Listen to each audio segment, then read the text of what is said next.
Hello, everybody, and welcome from London. Of course, an awful lot has happened in the last few weeks, and although we were kind of just getting the first glimpses of how things were moving, it would have been hard to imagine then, when we were up in Newcastle, Nazanin and myself, quite how the world would have changed and how fast it's changed. Amongst other things, actually, of course, it's changed incredibly fast for social prescribing. And for our communities and how health and well-being is delivered within them. So in this recap of those first 2 days, I will also seek to touch on how the unit that we're looking at is very, very relevant to the current situation and draw some references in relation to that.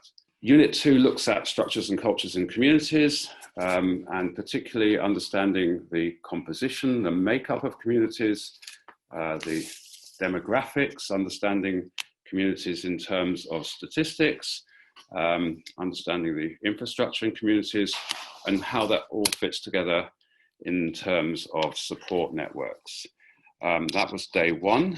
Day 2 looked at particularly looking at cultures within communities and understanding cultural values, cultural change, and inequalities within communities.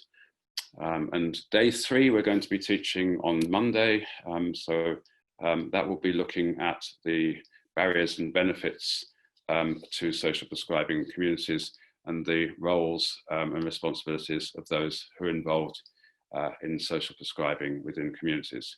And as I mentioned before, of course, an awful lot has changed in this respect over the last few weeks, and it'll be a change that you will have all lived through. And so I will be referencing some of that and some of the understanding about how social prescribing is operating now and some of the critical benefits of social prescribing for our communities